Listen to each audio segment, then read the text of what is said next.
Pozdrav ljudi, evo nas, ko što smo obećali, u pauzi, između utrka, da se malo prisjetimo šta je bilo i neke nove stvari koje su se desile da otkrijemo i malo prokomentiramo prije te trke u Miamiju. A da, svi smo već umorni od tog čekanja i valjda, šta još ima 2 tjedna, dobro, ali ipak je prošlo više od pola ovog čekanja, prisilnog čekanja koje se desilo, znamo zbog čega, na Bliskom istoku je tamo pucnjava i svega toga, a ono što je isto važno je da je, izgubili su lovu, brate, baš sam sad čitao danas, ili kad sam čitao da su ekipe izgubile baš dosta para u toj cijeloj priči, zbog toga što su ovo 2 utrke koje su organizatori su prisilno, najizdašniji, pa su morali, plaćaju Liberty i dakle nosilacima prava, plaćaju najviše love, oko $100 milijuna su izgubili svi, samo na otkazivanju ove 2 utrke. Od toga otprilike pola ide ekipama, pa sad vi računajte pola ekipama, znači oko $5 milijuna su izgubile ekipe za ovo. Naravno da su uštedili zbog toga što nisu trošili avionske karte, nisu trošili za špagete i za te stvari na utrkama, ali su svejedno, kažu oni da su svejedno u crvenom, svejedno su izgubili više novaca nego što bi su mogli zaštedjeti. Dakle, svi smo izgubili, svi moramo čekati, smo morali čekati, su ekipe izgubili, sad svi malo gramzivi zbog toga, ne gramzivi, grintavi zbog toga i stvari je u tome da svi jedva čekamo da se nastavi sezona, a da ne bi bio totalni promašaj, sad su krenule su priče, posebno Saudi Arabija jako zainteresirana da utrpa barem svoju utrku na samom kraju sezone, tamo negdje prije Abu Dhabija, koji po ugovoru mora imati zadnju utrku sezone, ali predzadnja bi onda bila u Džedi u Saudi Arabiji, išlo bi to prvenstvo onda tamo sve do sredine prosinca. Da, i onda bi bilo u biti 3 ili 4 za redno bi bila, ja mislim, vikenda trke ako se to... Upravo tako, što je nešto što svi strašno baš vole za kraj sezone i još pogotovo ako neko osvoji, na primjer, Antonelli ili Russell svoje prvenstvo tamo negdje u Monci i onda imamo 4 bez veze utrke u kojima se ništa ne odlučuje, ali su sve natrpane i to će biti baš... Ali dobro, to je tako i ne može se ništa tu. I poskupila je nafta, od kada smo se zadnji put. I to 6 puta. 6 puta je poskupila, ali dobro, ovi ne troše naftu, ali troše te nekakve bućkoriše koji su navodno isto strahovito skupi, ta nova goriva, ta kao održiva goriva u Formuli 1 su ekstremno navodno skupa, tako da jesu to neki derivati, nešto sve, ali nisu baš to ona čista goriva ko na pumpi tu što možemo kupiti, nego zbog toga su ekstremno skupi. Neka budu skupi, da, možda će nam i donijeti nešto dobro. O tome ćemo poslije. Tako da. Di smo stali? Da, di smo stali. Pa rekli smo šta smo sad malo pričali šta da radimo u ovoj emisiji, pa ćemo imati neke stvari malo i neke izlete od traga u prošlosti, tako, neke izlete sa strane, malo u neke staze koje nisu Formula 1, ali koje su uzbudljive staze, osobito u posljednje vrijeme. I pogledat ćemo isto i naravno šta se dešavalo do sada u početku sezone. Pa to, da. Znači, Mercedes, svi to znamo već i sjećamo se, nije baš toliko davno bilo. Mercedes nam je na najgornjem škalinu. Da. Tu smo stali. Da, pa mislim, treba se samo podsjetiti da su baš dobro izdominirali. Naravno da su uzeli sve pole positione, sve pobjede u početku sezone. Dakle, 3 utrke smo odradili. I onako, baš su sve pomeli, osim ta mala štucavica Russella u Suzuki gdje nije uspio uhvatiti ni pobjedničko postolje, a baš se desila doslovno štucavica sa softverom na njegovom autu, odnosno da li na autu ili na softverima tamo u garaži. U svakom slučaju imao na jedan, kad je morao malo usporiti u Suzuki, pa ga prešao Leclerc i više se nisu uspjeli oporaviti, odnosno Russell se nije uspio oporaviti od toga. To je recimo jedini mali problemčić koji se zbio, a naravno drugi malo veći Russellov problemčić je klinac koji je dobio 2 od 3 zadnje utrke i to je ono što vjerojatno sad ovako u ovoj predugačkoj pauzi Russella čini prilično nervoznim. Da. I bi dobro da ga čini nervoznim, zato što Antonelli stvarno, vjerojatno, ne baš potpuno neočekivano, ali veliko otkriće sezone. Jel? Ja sam malo radio te neke usporedbe čisto po ekipnim kolegama, dakle, po ekipama i zapravo stvarno izgleda, i po nekim onako, što ti baš ne voliš, statistikama, stvarno izgleda Antonelli uvjerljiviji. Naprosto ima u svim sessionima koje su radili, ima naprosto čovjek bolja vremena i bolje te rezultate i njihova njihov razlika između njih, kad se usporedi sa svim drugim razlikama između ekipnim kolegama danas u Formuli 1 nije čak ni najmanja, nije velika, ali nije ni najmanja. Neki su čak i manje, neki su, recimo, Cadillac su potpuno izjednačeni, recimo. Ne? Recimo, jedna od manjih je isto i Ferrari, isto tako i McLaren, to su manje razlike između ekipnih kolega, što naravno nije neočekivano, to su sve top vozači, stvarno. A ogromna razlika, što ćemo malo posle spomenuti, je u Alpinu, što će dovesti do određenih konsekvencija. Možemo reći da je Ferrari solidno drugi, iako nema zapravo, McLaren ima bolji rezultat u prve utrke. Oni su uhvatili s Piastrijem to drugo mjesto i bili su naprosto uvjerljiviji u Suzuki od McLarena, s time što Piastri je u sve 3 utrke zapravo brži, bolji od Norrisa, našeg aktualnog svjetskog prvaka. Što vodi do kojekakvih intrigantnih priča u pozadini, koje se tiču naravno i ne samo vozača McLarena, nego se tiču recimo i Maxa Verstappena, to smo isto pričali. Ti si primio čak i mali ekspoze koji je jako interesantan što se tiče Red Bulla, koji se tiče masovnog egzodusa ljudi iz Red Bulla, ali taj egzodus će biti apsolutno ništa u usporedbi sa egzodusom koji se može dogoditi ako se to eto prohtije Verstappenu. I tu ne govorim samo prohtije, jer on ima u ugovoru onu klauzulu koju smo pričali prošle godine, a to je klauzula da ako nije do početka ljetne pauze, koja se nekako ubrzano približava, ako on nije drugi u poretku, on zapravo ima slobodu da ode iz ekipe i prije kraja sezone, što se ne očekuje, ali 27. izgleda vrlo, vrlo onako ifi. Ali možda da ti spomeneš sada ovo što si htio reći za Red Bull, to je jako interesantno. Da, mislim, to u Red Bullu traje u principu već, ja sam baš si zapisao taj neki time sheet, kako se to sve počelo dešavati još prošle godine, koji u biti, to je sve u stvari krenulo sa Rob Marshall, znači koji je išao u McLaren. To je nekako bio prvi potez i od onda, kao to se onda nije nešto sad previše, kao znaš, nije to bilo nešto ozbiljno, ali onda je krenulo, pa je onda...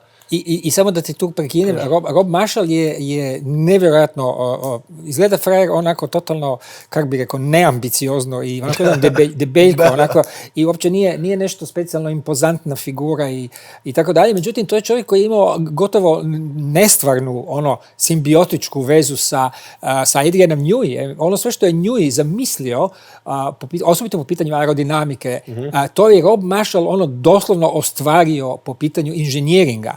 I ta njihova suradnja je bila apsolutno fenomenalna i ona je naravno urodila svjetskim prvenstvima i kod Vettela 4 prvenstva i kod Verstappena manje od 4 jer je otišao prije, ali u svakom slučaju prebitan čovjek koji je otišao u McLaren i McLaren manje više od kada je on se pridružio, pa trebalo je od neko vrijeme da se malo zatrči čovjek i tako, ali u principu McLaren ruši sve pred sobom opet. Dakle, taj Rob Marshall, za kog malo ljudi zna, je ključni.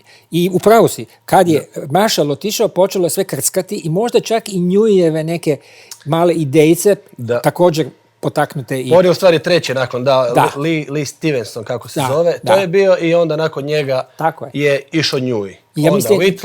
Ja mislim da je Newey, već kad je otišao Rob Marshall, već počeo razmišljati malo o tome i naravno Horner ga je dokrajčio sa svojim znamenitim SMS slikicama i porukama Newey, jesu da nije nešto svidjelo, jel? I mislim da je to, ali nastavi dalje. Da, mislim, to je onda, znači, što smo imali, znači, Will Courtney, ne znam kako mu se čita, on je isto nakon 20 godina, znači, u Red Bullu otišao onda je otišao Perez zbog loših rezultata koji su se nastavili kogod je došao biti u taj drugi auto. U Red Bullu isto tako. I onda negdje polovica 2025. neki 6. mjesec, ta bomba di Horner odlazi ča. Onda dolazi novi Laurent Mekiš. I tu imamo svega i svačega. Ono što se dešavalo do u biti zadnje što se desilo, što je sad u stvari meni nekako najzanimljivije, što odlazi trkač inženjer od Verstappena također u McLaren. Tako je, Giampiero Lambiase.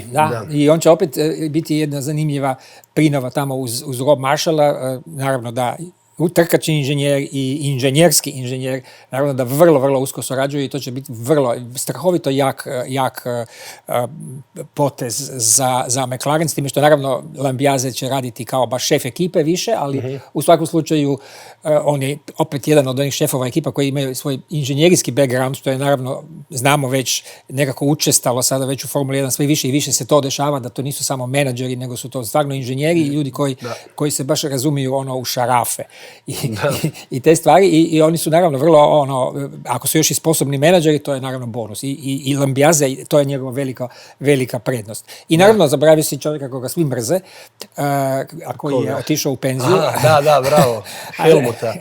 Helmut je isto, da. Helmut je isto otišao. To su dva ključna čovjeka zapravo gdje si, ja mislim, ti spomenuo da je Verstappen jako vezan za obodvojicu.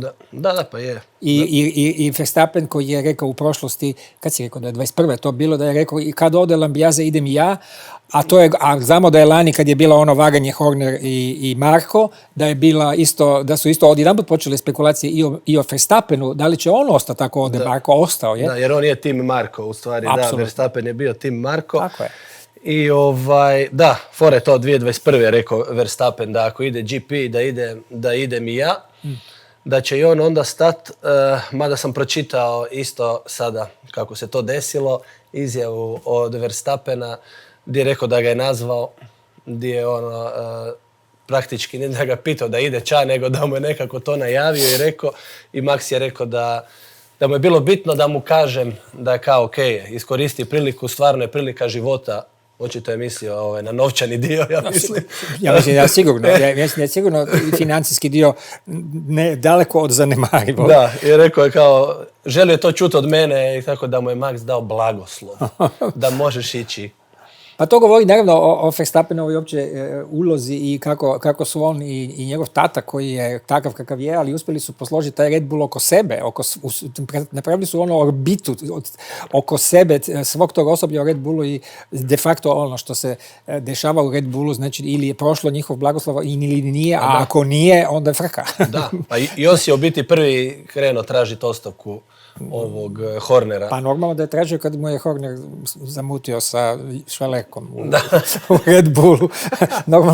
normalno da je stari Verstappen to malo gledao popreko i nije mu to bilo milo. I to je bilo baš je to bilo, a to kao nikom to ne zna, to je velika tajna, jel?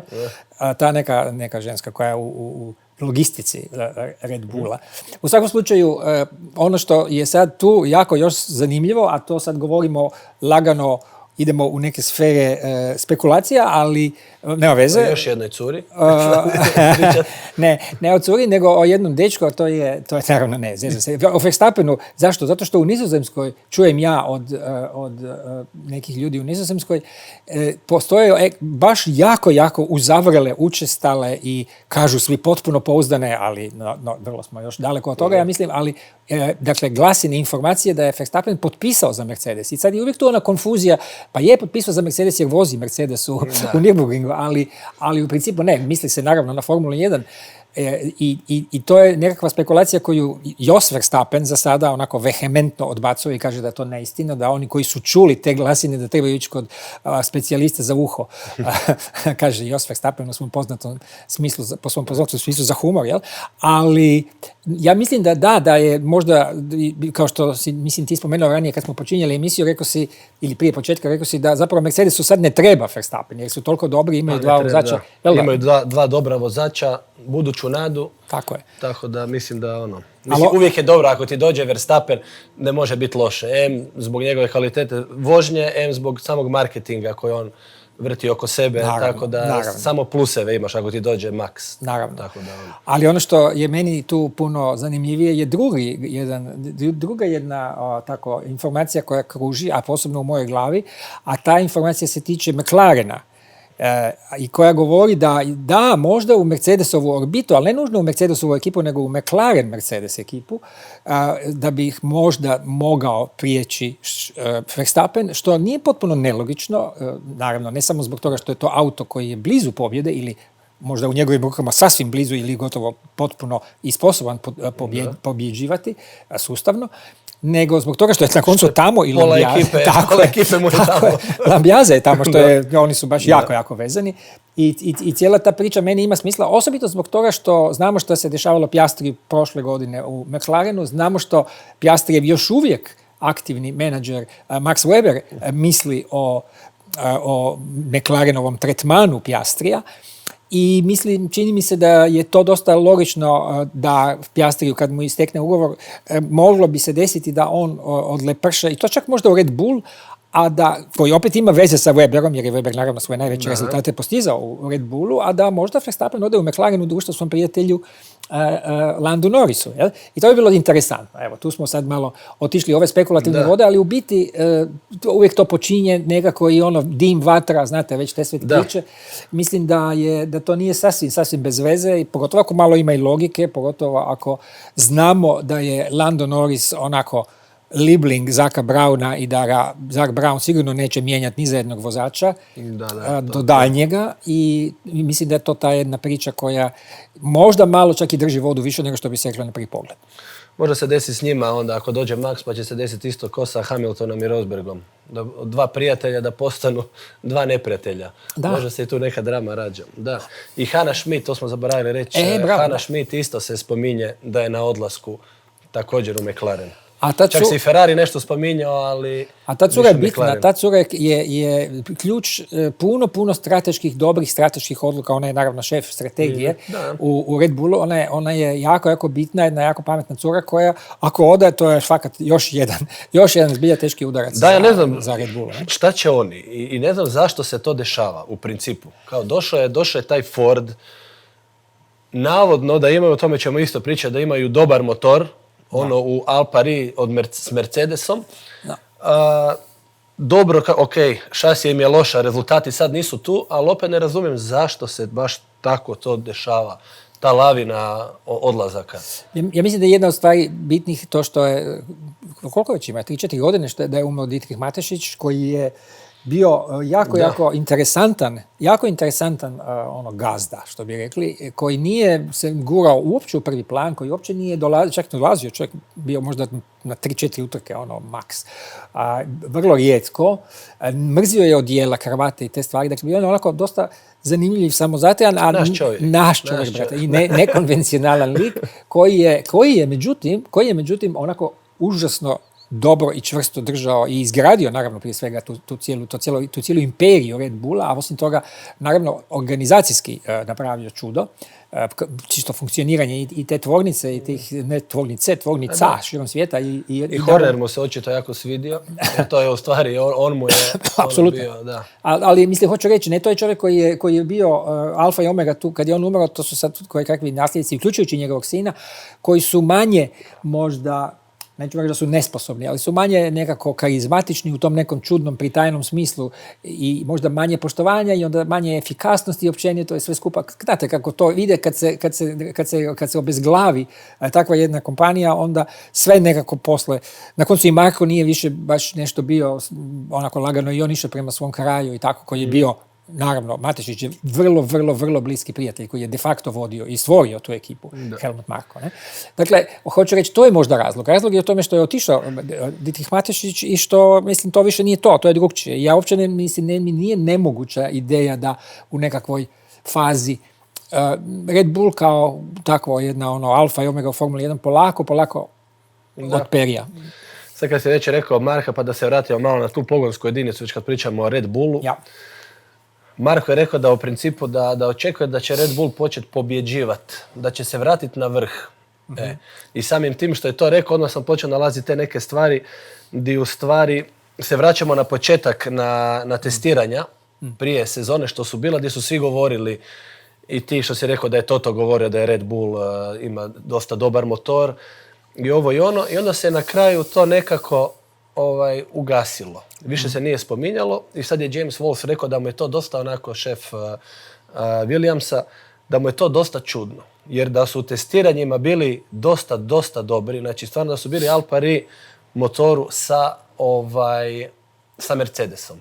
I ono da se to sve doslovno smanjilo, što mu govori da se nešto dešava čudno u tom Red Bullu? To mi je onako dosta Da, zanimljivo. Mislim, najviše stvari se vrti oko tog Red Bulla u biti. Da, pa dobro, u ovoj sad ćemo pauzi, i ovaj da. malo, sad ćemo i malo ovaj drugi, ali mislim, ta testiranja predsezonska su bila naravno samo na jednoj stazi i to je staza koja je dakle, Bahrein, naravno, Sakir staza, to je staza koja je očito odgovarala Red Bullu. Očito je odgovarala tim karakteristikama, to je staza koja je po nekim karakteristikama, neću sad svima, ne normalno, ali po nekim lagano karakteristikama relativno bila slična Melbourneu i zato je u Melbourneu Red Bull zapravo dobro funkcionirao. Sjećamo se da je ovaj klinac bio, Izak Hadžari bio treći u kvalifikacijama, ne? Tako da ne možeš biti treći u kvalifikacijama, pogotovo ako si relativno neiskusan vozač, da to ne valja, da auto ne valja. Ne? Mislim, sigurno je to bilo dobro, ali mislim da ove druge staze koje su, recimo u Kini, nisu osobito briljirali. Kina je ta potpuno drugčija staza, naravno staza na kojoj, sjećamo se, nisu toliko ta nova pravila udarila, to trošenje baterija i punjenje baterija je manje kritično nego što je bilo u Melbourneu i donekle u Bahreinu, a i u Suzuki. Ne? Tako da možda je to ono track specific, što kažu Englezi. Dakle, taj Red Bull će možda na nekim stazama funkcionirati značajno bolje, a na nekim značajno lošije. Da, James je nekako aludirao na to, u principu da oni čekaju ko da se ta pravila malo, kako bi rekao... Poštimaju. Da se poštimaju, pa da onda to je on u biti htio reći. Jer mislim, sama stvar što se desila sada, u biti ovo što je FIA odredila, taj clipping, u biti, onu novu, što su napravili da nije taj rez. Da. To u biti je najviše dira Red Bull i Mercedes. Je, apsolutno. Malo sad ćemo samo da još pretrčimo kroz ekipe na brzinu, ali ćemo doći do tih dijelova gdje se na ovom sastanku što će se održati, što se održava ovih dana. Dok mi ovo snimamo, oni to se da. S time što već su bili neki preliminarni sastanci i tako. Ovo je predzadnji. Sastanak. Ne, ovo bi trebalo biti zadnji. Da, prije glasanja. Ali ja sam siguran da će tu biti još svašta. Ne, danas bi trebalo biti glasanje zapravo, ali je u principu stvar da... To je ti komiteti i sastanci i te stvari, mislim, ne možeš biti nealergičan na to, ali eto, tako se to danas dešava u Formuli 1 i što je rekao, ko je to rekao? Ja mislim da je rekao Ron Dennis ili nekako divnu stvar, kao šta je Deva? Deva je konj kojeg je koncipirao komitet stručnjak. Uglavnom to, mislim, to je Formula 1 nikad nisu bili sastančenja, to su uvijek bile briljantne ideje, briljantnih ljudi koji su onda briljantni vozači sprovodili u stvarnost, u brzinu, u pobjedi i tako dalje. Tako da ovo je, što se sad dešava s tim sastančenjima i s tim nadglasavanjima i mudrovanjima, ajde, nema veze. Od ekipa koje nismo spomenuli, od ove, recimo, 4 glavne, iako Red Bull malo sad onako lagano izmiče u ovu srednji dio grida, ne? Ferrari nismo spomenuli jer je Ferrari skoro da se ništa dramatično nije dešavalo u ovoj pauzi, osim onoga što je rekao Kimi Antonelli. Sad ćemo baš vidjeti šta je tu stvarno zapravo istina. Jedini Kimi Antonelli odjedanput iz vedra neba je rekao da Ferrari zapravo je stekao i dobio pravo da modificira motor. Niko drugi to nije rekao, ni iz Ferrarija to nisu uopće nigdje potvrdili. Niko drugi, niti se FIA oglasila, niko se nije oglasio. A znamo da je Ferrari, odnosno Fred Vasseur je tražio da Ferrari dobije dozvolu da modificira motor, jer oni misle, što prije, zbog toga, jer kao to je teoretski trebalo doći nakon prvih 6 utrka. Ali sad Ferrari smatra da je to možda vremenski se odnosilo na 6 utrka, pa sad kak se rasteže, kak paše, ne? Ali u svakom slučaju, ne zna se, ja sam tražio, ispreturao sam sve živo i pokušao sam tražiti da li su dobili to pravo. Ja sam mislio shvatio već da jesu. Da. Ali sad kad ti kažeš da, u stvari da, Kimi je to blebno. Znači sada, da li je ili nije, da li je smio reći. Ali ono što je meni interesantno je da ti nemaš ni novinare koji sad spekuliraju o tome zašto je Antonelli jedini to rekao. Niko to kao da to ništa nije se desilo. Dobro, u svakom slučaju da, Ferrari dakle nasušno treba tu neku modifikaciju da bi to još samo taj malo što im fali da budu nekako bliže tom Mercedesu dobiju. Međutim, evo, ne znamo iskreno da li su dobili ili nisu, vidjet ćemo naravno u Miami odmah. Ali Ferrari je, mislim, moramo reći, to je objektivna činjenica, oni su sezonu počeli bolje od svih drugih osim Mercedesa. Oni su u sve 3 utrke bili na pobjedničkom postolju, 2 put Leclerc, 1 put Hamilton, u kvalifikacijama su tu odmah, blizu, drugi startni red, barem tu negdje, i ne barem, nego drugi startni red ili odmah iza toga. U svakom slučaju tu su i stvarno im fali malo. Sad, da li će dobiti to malo, da li neće, vidjet ćemo vrlo uskoro, odnosno u Majamiju, ali mislim da je... Oni sad imaju ta svoja testiranja, taj filming days koji će u biti iskoristiti, koji se isto iskorištavaju za dobiti neki napredak u svojim performansama. Da, mislim, to je ograničeno, oni ne smiju, to je vrlo limitirano, oni ne smiju puno baš niti prčkat po autima, ni ništa, i vrlo je limitirano i vremenski i po krugu. Da je, ali Lewis je odvozio 200 krugova. Ne znam, sad? Da, nisam to čitao, to si ti čitaš te sve social media, puno više. Ne, mislim da je odvozio 200 krugova i to samo on. Znači nisu se niti podijelili sad na ovim mokrim testiranjima. Mokre su možda drugčije, jer to je između ostalog i Pirelli želi usavršiti te svoje gume koje su katastrofa. One plave gume Pirellive su niš ne vrede, te za pravu punu mokru stazu, one su baš onako jako... Mislim, zadnjih 5 godina, ne znam da su od ovih djeca koje vozi ikad vozila po kiši s tim gumama, niko od njih nije vozio. Ne, svi voze odmah intermediate, svi idu rađe na intermediate, malo izgubiš, ali navodno se puno manje griju, puno bla, sve ono što, mislim, griju u negativnom smislu, dakle, pregrijavaju. Dakle, da ima jako puno negativnih stvari, Pirelli je jako stalo da se razviju te prave gume za pravu kišu, pa sad ćemo vidjeti. Dakle, to je, a što se tiče Ferrarija, navodno da su radili jako puno na onoj svojoj vrtilici od zadnjeg krila, da su to pokušali usavršiti što više i da su puno radili baš u ovoj pauzi na tome. Vidjet ćemo opet da li je Miami ta staza koja će biti za to. Miami, sjećamo se da smo to već pričali, Miami koji ima zapravo drugu najdužu ravnicu, odnosno nije skroz ravnica jer ima onaj mali kink, ali i vozi se naravno punim gasom i računa se po naravno setupu i svemu da je to ravnica. Druga najveća nakon Bakua u Formuli 1, dakle nije bez veze možda da su se jako potrudili i to krilo koje bi trebalo donijeti taj specijalni nedostatak zapravo draga, nedostatak potiska koji bi trebao pomoći maksimalnoj brzini za koju Ferrari smatra uslijed nedostatka konjskih snaga da kasni, da kaska zapravo za Mercedesom. Da, sam Fred Vasseur znači, je priznao da u stvari da imaju problema na ravnicama, da im malo fali snage. Tako je. Tako da im je to sad najbitnija stvar trenutno, da. Od ostalih ekipa da li se nešto bitno dešava, samo treba reći da su neuobičajeno sljedeće dvije ekipe koje su nam tu se utrpale u vrh srednjeg dijela grida, dakle ukupnog poredba su nam Haas i Alpine. Haas i Alpine koji su ispreskakali sve ove kakve Williamse i ove druge i Haas koji je sada de facto peta ekipa u Formuli 1, što je onako, moramo opet ponoviti 1000 put, ekipa sa najmanjim personalom, sa najmanje love, sve. Ekipa koja se fantastično tu drži. Ta njihova dva vozača su, znamo naravno Oli Bearman i Esteban Ocon, za sada bolji, uvjerljiviji opet Bearman, ali ne za strašno puno, jer treba reći da je Ocon koji je isto osvajao bodove, koji je bio recimo u Japanu 10. On je u Kini bio faktor, u Kini u kojoj je Bearman bio 5. To je veliki rezultat za Haas ove godine.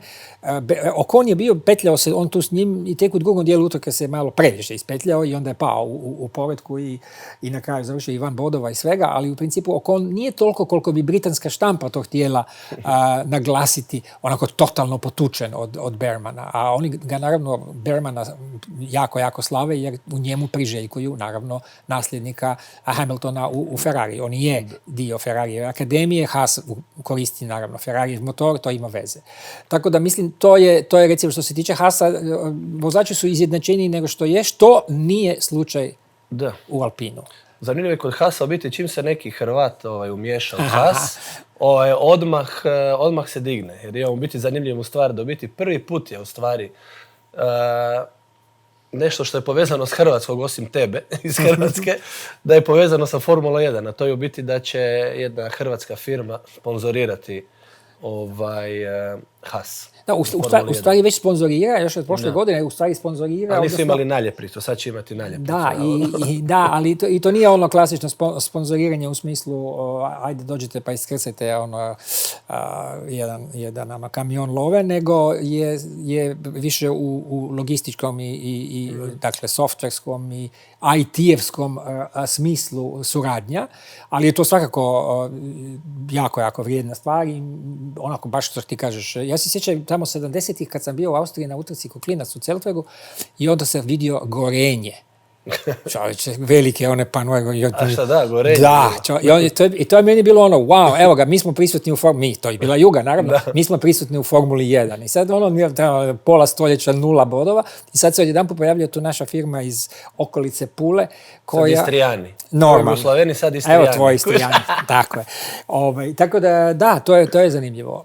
A ono što sam počeo pričati je da je najveća razlika između dva ekipna, dakle, druga, što bi rekli.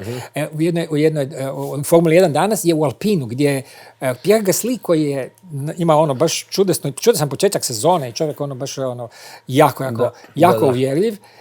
Njegov kompa u ekipi je malo manje uvjerljiv i to je sad već, ja mislim, pomalo onako zabrinjavajuće, bez obzira na njegovu armiju navijača i to baš nabrijanih i ratobornih i svakakvih navijača tamo iz Argentine. Mislim da... Flavio će morat skupiti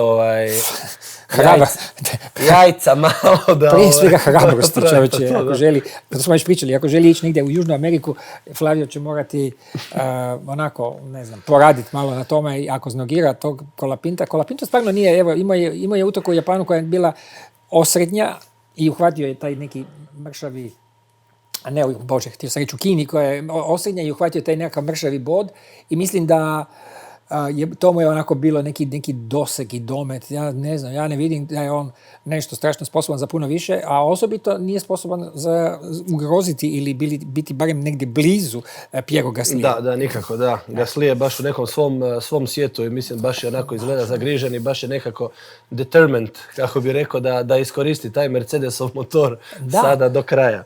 Da. I to je zanimljivo zbog toga što je on imao ugovor još ovu godinu, još 2 godine. Dakle, nije da mu je neka frka da se sad bori za ugovor ili nešto što je obično dosta jaki stimulans za vozača. Međutim, ne, on baš želi sad, očito je nanjušio da konačno može i on pokazati nešto, osim te svoje znamenite jedne Grand Prix pobjede još u nekadašnjem Toro Rosso, ili to već bio Alfa Tauri, u svakom slučaju u Monci kad je dobio onu čudesnu utrku, kad je sjedio jedan posle na postolju i nije mogao vjerovati što mu se desilo da je pobjedio utrci. To je baš bila fora. Da. Ali da, mislim, to su te neke ekipe, dakle, kažem, u vrhu sredine. I sad imamo ove druge još ekipe koje su tu, koje su, naravno, Racing Bulls, to je juniorska ekipa Red Bulla, koja je zapravo, ima 2 vozača koji su dosta nevjerojatno izjednačeni. Skoro jednako izjednačeni kod 2 vozača Cadillaca koji su potpuno izjednačeni po dosadašnjim performansama, a ovi 2 iz Red Bulla su jako blizu, s time što bili bi još bliže da Lindblad nije imao ono fulanje, naravno, pit stopa u zadnjoj utrci u Japanu, pa je izgubio puno pozicije, iako je bio dobar u kvalifikacijama. Ali oni Liam Lawson su jako izjednačeni i to je onako baš jedna fina, žešća borba i bit će ih zanimljivo gledati kako to ide sad prema sredini sezone. Ja?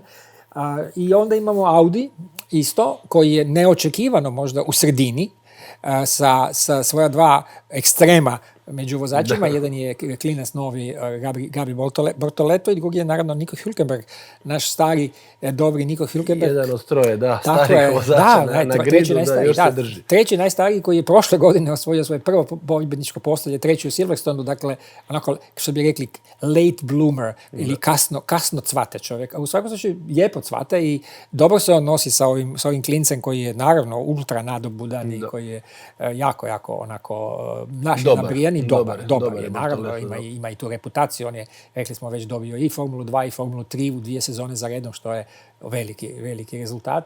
Još od Piastrija, onako, pamtimo to kao jedan onako dobar rezultat. U svakom slučaju, da, oni su jako isto izjednačeni, oni su vrlo blizu po dosadašnjoj performansi, nekako otprilike su, čak su i bliže nego što su, recimo, Russell i Antonelli ukupno gledano kad manja razlika. Čak i manja razlika, da.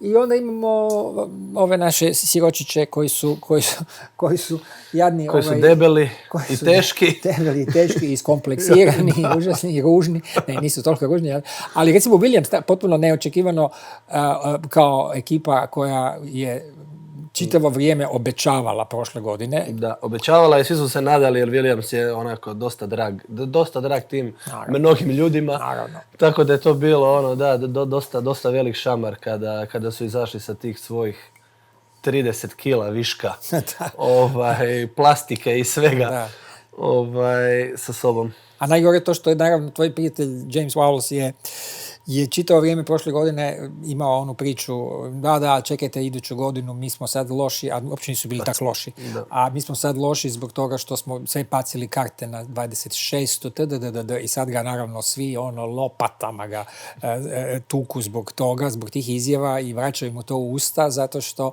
je Williams onako baš veliko razočaranje i dva vrlo solidna vozača koji su, moram reći, isto dosta izjednačeni. Oni su jednako izjednačeni kao i ova dva iz Audija. Dakle, vrlo, vrlo blizu su po nekakvom generalnom nekakvom indeksu, recimo, performansa. Ne? U svakom slučaju, fora je u tome da dok oni ne riješe, a to je uvijek teško za riješiti, dok se ne skinu te kile, dok se auto ne olakša legalno i dok to sve ne profunkcionira, ni Mercedesov motor im ne čini Bog zna kakvu veliku uslugu. I to je šteta, jer smo baš se nekako nabrusili da će, mislili smo Alpine neće baš previše se dignuti sa dna, međutim sad se ispada da su se oni totalno zamijenili. Da. Alpine je jedan od tih ekipa koje kucaju na vrata prve četvorice, a Williams kuca na vrata za posljednje dvojice. Tako da je to baš tako, jel, malo nekakvo ružno, da, teška situacija. Ružno otrežnjenje. I onda nam je Cadillac, za kojeg niko nije ništa bolje ni očekivao za sada, sa Ferrarijevim motorom, dakle, za sada. Idu dalje, da. Sa Ferrarijevim motorom, mada su najavili, sad je izašlo da 2029. oni postaju u biti isto working team, kako se kaže. Da.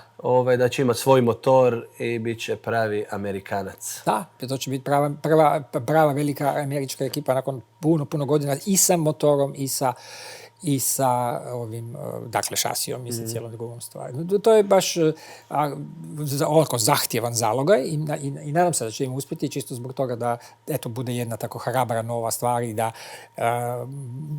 se dokaže da se može stvarno to napraviti, a sad da li će biti uspješni ili neće, vidjet ćemo. U stvari drugi, još jedan Istrijan, vidiš u formuli, zaboravio sam na Andretija, da, po biti Bolidim se zove po Andretiju, koji je rođen u Motovunu, by the way, ko ne zna, ovdje u Istri.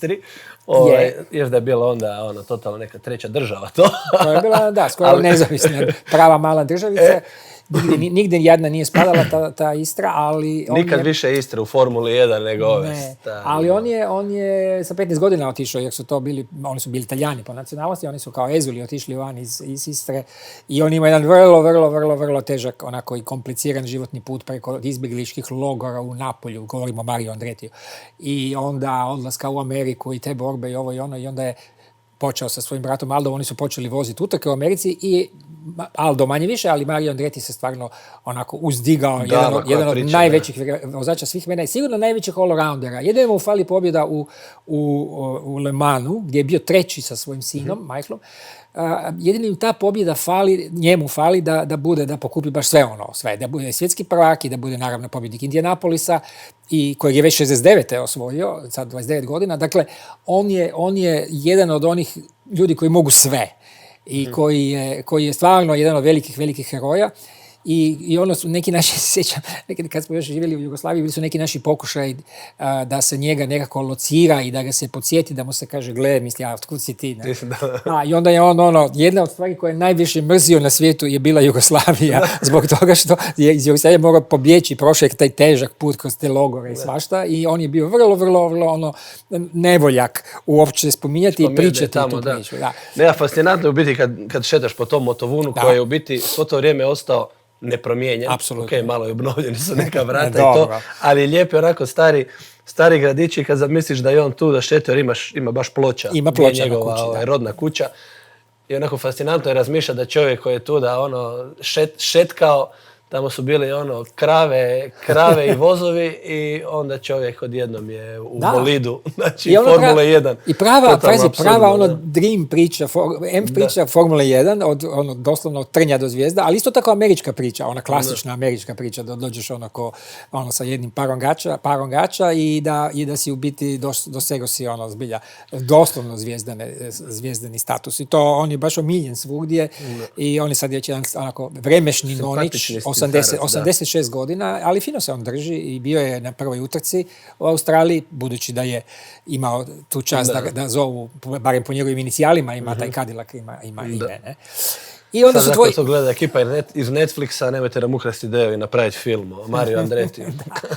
I fora je još u tome da je dakle, to je još jedna ta priča, sinovi, očevi i tako dalje. Michael Andretti, njegov sin, koji je isto bio veliki vozač u IndyCar formuli, dakle američkoj varijanti nekakve Formule 1, malo razvodnjeno i tako, ali tako je, koja naravno je znači Indianapolis prije svega. Michael Andretti je bio veliki vozač u toj formuli američkoj i onda je naravno postao vlasnik ekipe i zapravo kao vlasnik ekipe se htio i ubaciti u Formulu 1, da su postojale milijarda nekakvih zakulisnih priča. Da, pa on godinama se spominjao prije nego što su sad došli, on je gurao to baš. Da, ali onda su njega izgurali i to su neke vrlo obskurne političke igre i on nije nešto omiljen, taj tip, taj Michael Andretti, koliko god je Mario Andretti apsolutno svugdje i užasno omiljen, ovaj nije. I uglavnom ekipa koja se zapravo trebala zvati ili barem biti Andretti ekipa u svemu osim po imenu, nije ni blizu tome i sad jedino ipak su se sjetili da po Mario Andrettiju šasiju, nazovu. Aston Martin. Da. Aston Martin ništa nema puno za reći, osim da su završili jednu utrku na 18. mjestu do sada, 5 odustajanja, katastrofa u svakom mogućem putu što si rekao, kako od milijardera do milijunaša, to je kako postati milijunaš, onim da dalje. Da, ako hoćete postati milijunaš, budite milijarder u Formuli 1. Da, ali dobro, no vidjet ćemo, to je jedna nezavršena, debelo nezavršena priča, prije svega zato što je još Alonso tu i Alonso odbija biti obeshrabren i odbija reći da je to užasno i strašno. Da. Vidjet ćemo, nadamo se da je pravo. Težak je put pred njima. Mislim da ova sezona je definitivno otpisana. Sezona je sigurno otpisana i sad ćemo vidjeti da li će se uspjeti malo, obzirom i na ove promjene koje dolaze, da li će i tu možda, jer Honda će sigurno dobiti velike ustupke u tom što smo spominjali Honda već. Da ima 30 kila da su teži, znači Honda, ne bolid, nego motor da je 30 kila teži nego što je trebao biti. Da, i to smo već pričali, ali mislim da oni će dobiti sigurno ne jednu stepenicu, nego možda čak 2 stepenice u razvoju koje su dozvoljene ako imate veliki zaostatak. I ono što smo pričali za Ferrari, da je Ferrari možda dobio, a možda nije. Morali bi pitati Antonellija da li je Honda dobila isto taj neki bonus. Možda on zna, jer niko drugi izgleda ne zna te stvari. Uglavnom, dakle, svakako će biti nekih promjena i u Hondi i u Aston Martinu, a promjene, evo, spomenuli smo danas su ti sastanci održavaju i bit će neki zaključci i sad ćemo samo protrčati da vidimo šta zapravo se tu treba i traži, jer smo danas pročitali u vijesti jednu jako zanimljivu stvar, a to je da je FIA odjedanput, da je naš Mohamed bin Sulaim, koji je... Sulejman, evo je čitam Sulejman. Da, nije nego Sulaim. On je bio vrlo solidan reli vozač. Da. Ali, dakle, on se sada odjedanput solidalizirao sa vozačima. Napokon, da. FIA je čula je vozače i poslušala ih, što onako kao nije baš često. Dosta toga se dešava, čak se, ne znam koliko si uspio popratiti, pošto se to priča na društvenim mrežama, u biti o WhatsApp grupi o vozačima koja je bila dosta aktivna. To sam vidio, da. Koja je bila dosta aktivna i da su svi su željni promjena i da svako ima kao neke ideje. I to je dotični i prihvatio, kako bi ne skroz, ali da. Međutim, znamo za tog dakle, MBS ga zovu, jer ima jedan drugi MBS isto u Saudi Arabiji, pa onda, ali ovaj je malo bolji. Ipak, ja mislim MBS, dakle, Sulaim, predsjednik FIA, da, je solidalizirao se sa vozačima i meni to malo sumnjivo, ali dobro, nećemo sad odmah biti sumnjičavi. Ono što je vozačima svakako hrabrujuće da ih konačno neko sluša. A sluša ih zbog toga jer su vozači skoro jednoglasno, osobito nakon Japana i osobito nakon Norrisove, prilično onako iskrenog Iskrene izjave da izjave, nije htio prestići.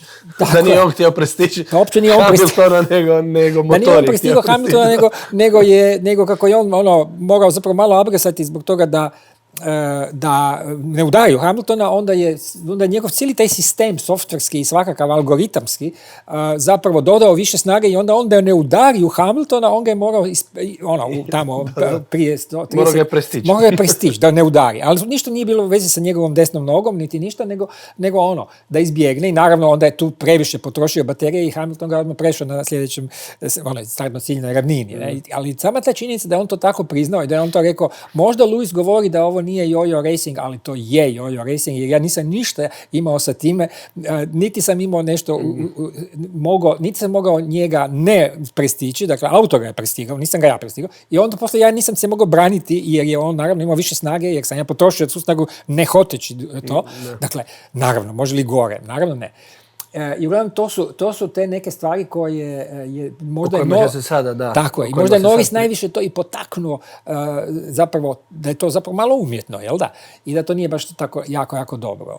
Naravno, ima nekih 10 stvari koje bi se kao trebale promijeniti, neće se, možda ako se promijene 2 je biće genijalno, ali vozači bi htjeli to. Vozači bi također htjeli da kad oni malo oduzmu gas, da to ne utječe na ekstra stvaranje snage u bateriji, što je nešto što se desilo Antonelli u Melbourneu, onaj sudar u kvalifikacijama kad je imao, to je bilo zbog toga što je on malo previše, kako bi mi rekli lijepo hrvatski, abgasao, i onda je baterija pomislila da treba onda tu sad stvoriti više snage, i onda kad je on izlazio iz zavoja, on je stisnuo normalni gas, ali dobio puno više snage nego što je on mislio da će dobiti. Što se dogodilo tako u Australiji. Ista stvar. Ne? Dakle, to su te stvari gdje vozači kažu ali mi bi rađe htjeli biti u kontroli. I mislim, i mi bi htjeli da su vozači više u kontroli, i to stvarno ne izgleda dobro. Onda još jedna stvar koja je, dakle, nekakva treća stvar na toj ljestvici su naprosto obični, to je toliko sve već sad ovisi o tim softverima, da se dešavaju bugovi, da dešavaju se greške, što se desilo recimo Russellu u Suzuki, kad je na onom istom mjestu gdje se razbio Behrman, ali Russellu se desilo blaža stvar, njemu je naprosto nekakav čip odlučio smanjiti snagu i reći, sad ti moraš ići u onaj super clipping, ili kako se to zove. I onda, harvest mode, u harvest mode, auto je usporio, on uopće nije to htio raditi, to bi vozači trebali biti u kontroli. Međutim, on uopće nije bio u kontroli, Leclerc je to, sva sreća, skužio, izbjegao i prešao je, i Russell je to izgubio de facto, što bi možda bilo 3. mjesto u utrci. I uopće sa tim algoritmima je nešto što dakle, to je de facto AI, i to je ono što je zastrašujuće, da i u Formuli 1 nam se tu lagano ušulja ta umjetna inteligencija, gdje zapravo algoritam softver uči kako je vozač prošao jedan krug, i ako vozač u idućem krugu kroz neki zavoj, recimo dobar, brzi zavoj, ići malo brže nego u prošlom krugu, softver mu to ne da. Jer je rekao, ja sam naučio, ti si tako vozio. Tako je. U biti je teško, znači ako si ti dugo iza njega, ti si u principu taj algoritam totalno poremetiš i ti moraš voziti kao što on tebi govori da voziš motor. Mislim, to je totalno suludo. Potpuno suprotnost Formuli 1, gdje vozači pokušavaju naći nešto malo više ekstra u svakom krugu, usavršiti malo neki prolazak kroz zavoje, biti brži na rubu adhezije, dakle prijanjanja i sve to skupa. Ne, oni sad zapravo im algoritam ne da.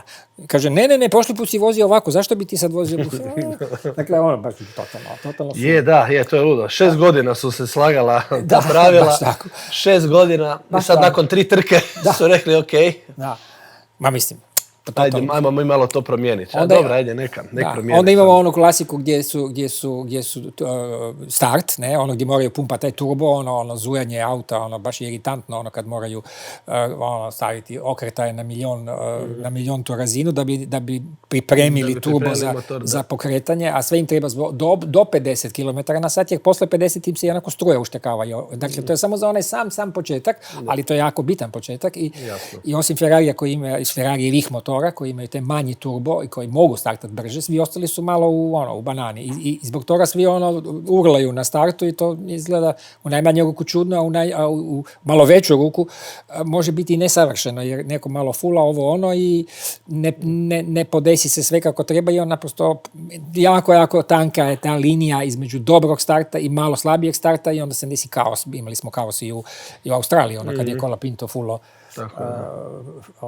auto ispred sebe. Ne? Dakle, to je ta jedna stvar. Onda imamo naravno problem kojeg uopće nismo isto bili svjesni, a ni vozači, a to je krug za zagrijavanje, gdje oni isto su limitirani i oni su do sada uvijek naravno zagrijavali kočnice ko ludi. Isto tako su imali onaj ubrzanje, naglo ubrzanje koje su radili nekoliko puta, osobito kad su se približavali burnout, tako je, burnout kad su se približavali svojoj startnoj poziciji. Ako to sad previše rade, a to trebaju raditi zbog toga da zagriju kočnice i kvačilo i gume i sve skupa, potroše bateriju i onda startaju loše. Što ja sam mislio nemoguće, kako pa... Pa rekao je Russell, pa ti nisi vjerovao kao da nije imao baterije, ali on potroši bateriju. Ja sam rekao, bez veze, nemoguće. Međutim, moguće, apsolutno je moguće zbog toga što oni toliko zapravo su navikli trošiti da bi sve sisteme poštimali na auto. Dakle, baš to su te neke stvari i onda naravno ima ona stvar koja je bila prisutna u Suzuki, a to je da su, i što si ti spomenuo malo prije, da su Red Bull i Mercedes da su imali to naglo isključivanje. Da, naglo isključivanje te baterije, što im je koristilo u kvalifikacijama najviše. To od zadnjeg zavoja do trkaće linije, znači gdje je start cilj, do cilja, onda bi se u principu trebala prazniti 50 megađula po sekundi. Tako je. I tako, u 4 sekunde se spustite. Oni su to napravili jedan lukavi trik, ko što svi u formuli normalno rade, da se njima ugasi odmah. Znači oni su premostili taj dio od te 4 sekunde, nego on odmah bi rezno to i tako da bi odmah imali punu snagu nakon što prođu liniju. Međutim, a to su im sada to sam htio reći, da. To su im zabranili i to je jedina stvar koja se napravila prije nego što su jer je to naravno baš strahovito opasno, jer to padanje snage, ako neko upravo završi trk, brzi krug, dakle kvalifikacijski brzi krug, a neko je tik iza njega i kreće u svoj brzi krug i još pokuša malo ići u onaj firung, bi mi rekli, dakle u onu zavjetrinu. Uloviti zavjetrinu. A ovaj naglo uspori, Pa da, to smo vidjeli u biti u Japanu. U Japanu su vidjeli, FIA je čak došla, da tako kažem, baš do Red Bulla i rekli su im da i Mercedesa, jer su vidjeli Kimi je usporavao, a stao je baš, ko je stao, pomogni mi? Albon je baš stao, skroz bio i onda je to stvarno velika sigurnosna, veliki sigurnosni problem. Jer odjedanput se auto spusti samo na benzinski dio, ali ako si tu nije vozač pažljiv i ako ne sa okretajima ne radi pažljivo, onda mu se zagasi sve to skupa. Ako je malo samo zakasnije, onda padnu okrete i padne sve, auto stane, ko što je Albon stao na stazi. Sad mislim, baš čovjek sedi u autu i čeka i onda se mora čekati 60 sekundi da se sve resetira i zato je on čekao u autu minutu i onda je uspio, malo nije išlo, ali i onda je najnormalnije je otišao do boksova i sve u redu, ali naravno opet, kažem, opasnost je ovi iza koji... Je, da. I onda imamo ta zadnja dva koja se tiču, ova dva su, naravno, vidjeli smo najplastičnije to u slučaju Behrmana u Suzuki, ne? Kad ta razlika u brzini, ili što oni kažu closing speed, meni malo trebalo da se skuša šta oni misle po time, ali to je u stvari razlika u brzini koja se desi zbog toga što neko... se približavaš. Tako je, neko ide u taj super clipping, odnosno žetvu energije, a neko je na punom gasu. I kad je Behrman došao do Colapinta, on je išao 308 na sat. 308 na sat, a Colapinto je išao nekih 50-60 km manje. I on je zapravo imao fantastičnu reakciju da ga je uopće izbjegao, ali kad je sa tih 308 dotišao na onu travu, onda je bilo bye bye. I to je možda nešto što će se zaista i promijeniti, zato što je to moće sigurnosni faktor. To je tako je. To je biti dio i toga što smo makli, što sam rekao prije. To je povezano u biti sa tim istim. Tako je. I onda imam još tu zadnju stvar koja je apsolutno danas u Formuli 1 da je sporije brže.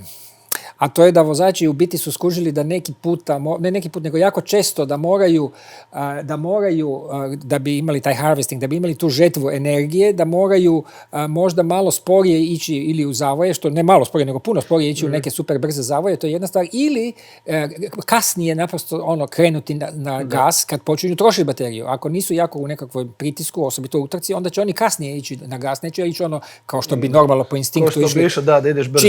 Čim se usudiš u zavoju, dakle na izlasku iz zavoja, kad si ti već siguran da nećeš izletiti u udri, pogasu i idemo. Oni sad to ne smiju, oni sad tu taktiziraju i dakle u principu voze sporije da bi sveukupno vrijeme, zbog toga su tu zaštedili malo energije, imali više snage, da bi bilo brže vrijeme. I to je, pa to isto u Suzuki izašlo kad je Lewis Hamilton pitao trkačeg inženjera kako da se približi Russellu, ja mislim je tako Russella da je bio. I on je rekao, malo sporije u zavoju 6. Nemam pojma, molim, kao šta, kako? Da. Tako da, evo, to je sad to što se raspravlja i sad što više tih stvari oni promijene, najdemo se sve, ali naša nada je potpuno, ja mislim, će biti neuslišana, ali što se više toga promijeni, to ćemo imati povratak nekakvoj normalnoj Formuli 1. Međutim, nećemo imati povratak na normalnu Formulu 1 sve do kada? Do kada? Do 2031. Aha, tu smo već, da. To se sada priča i to jako lijepo zvuči i svi se nadamo da će to tako biti, a to je da se spominju ti 2.4, znači V8 motori. Tako je. Na ovo tu koje se sad koristi održivo gorivo. Tako je. Što se jako svi nadamo da će biti istina. Ne samo da se nadamo da će to biti istina, nego se nadamo da će se to prelomiti i odlučiti što prije. Jer ako oni budu sad tu imali komitet koji će pokušati napraviti konja, onda će to ići i naravno, mora biti neki buffer, mora biti vremenski za razvoj i za sve. Mora, jer se već sad se žale svi ne timovi, nego proizvođači, kako bi rekao, da oni su biti više guraju prema toj struji, nego prema da je to više paše. Tako da nadam se da će se to malo isforsirati. Jer ljudi to žele. Jer nikad nije bila ovakva antireklama za Formulu 1 ko što je ove godine bila. Znači, masovno se ljudi žale sa pravom. Jedino Toto Wolff voli sadašnju Formulu 1, jer naravno sve miš zašto. I Russell je rekao isto, malo je bocno Maxa. Je rekao, ja nisam volio voziti kao ove bolide iz 2022.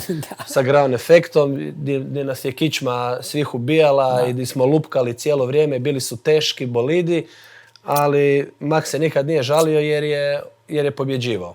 Tako da evo, sad malo neka...